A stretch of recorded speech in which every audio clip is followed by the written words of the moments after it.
নমস্কার শ্রোতা বন্ধুরা, আপনাদের সকলকে স্বাগত জানাই আমার চ্যানেলে। আশা করি আপনারা সকলেই ভালো আছেন, সুস্থ আছেন এবং সাবধানে আছেন।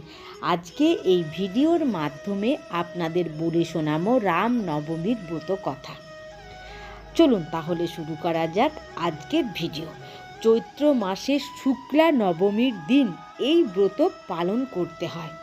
নবমীর দিন উপোস করে থেকে পিতৃপুরুষের তর্পণ করাও হয়। ব্রতকথা শুনে জল খাওয়ারও নিয়ম। রাজা দশরথের যৌবনকাল প্রায় শেষ হয়ে এলো, অথচ তার কোনো সন্তান হলো না। বংশ রক্ষা হয় না দেখে রাজা দশরথ খুবই চিন্তায় দিন কাটাতে লাগলেন। শেষে তার কুল পুরোহিত বশিষ্ঠদেব রাজাকে বললেন তার স্ত্রীকে সঙ্গে নিয়ে শিব দুর্গার মন্ত্র জপ করতে। এরপর রাজা দশরথ খুব নিষ্ঠার সঙ্গে এই মন্ত্র জপ করতে লাগলেন। রাজা দশরথের নিষ্ঠা ও ভক্তি দেখে স্বয়ং মহাদেব সন্তুষ্ট হয়ে তাকে দর্শন দিয়ে বললেন, আমি তোমার জপ ও নিষ্ঠায় খুবই সন্তুষ্ট হয়েছি। তোমার মনস্কামনা নিশ্চয় পূর্ণ হবে। তুমি অবিলম্বে পুত্রেষ্টি যজ্ঞ করার ব্যবস্থা করো। তারপরে রাজা দশরথ পুরোহিতের সঙ্গে পরামর্শ করে পুত্রেষ্টি যজ্ঞ করার আয়োজন করলেন।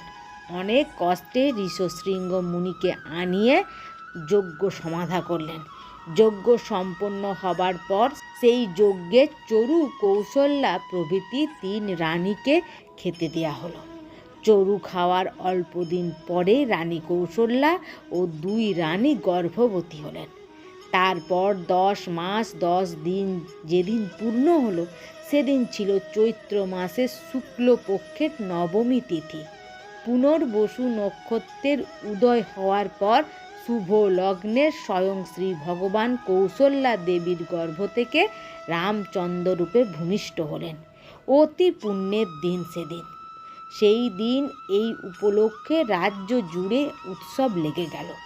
অতি পূর্ণ দিন বলেই চৈত্র মাসের শুক্লপক্ষের নবমীর দিনকে রামনবমী বলা হয়। সেই থেকে চৈত্র মাসের শুক্লপক্ষের রামনবমী রামচন্দ্রের জন্মদিবস পালন করা হয় এবং সেই দিন থেকে রামনবমীর পুজো করা হয় এবং রামচন্দ্র বড় হয়ে সেই দিনে অকাল বোধন দুর্গা পুজোও করেছিলেন এবং এই সময়ে বাসন্তী পুজোও করা হয়। সেই থেকে রামনবমীর দিন বাসন্তী পুজোও হয়, এমনকি রামের জন্ম উৎসব পালন করা হয়। আবার কিছু সময় পর রামচন্দ্রের ভক্ত মহাবীর ছিলেন এবং এই রামনবমীর দিন মহাবীরেরও পুজো করা হয়। তাই শ্রোতা বন্ধুরা, আপনারা সকলে এই রামনবমীর দিনকে খুব ভালোভাবে পালন করুন। আপনাদের মতো করে আপনারা পুজো অর্চনা করুন। আশা করি ভিডিওটা আপনাদের ভালো লাগলো। যদি ভালো লাগে তাহলে অবশ্যই লাইক, শেয়ার, কমেন্ট করবেন। আপনারা ভালো থাকবেন, সুস্থ থাকবেন এবং সাবধানে থাকবেন।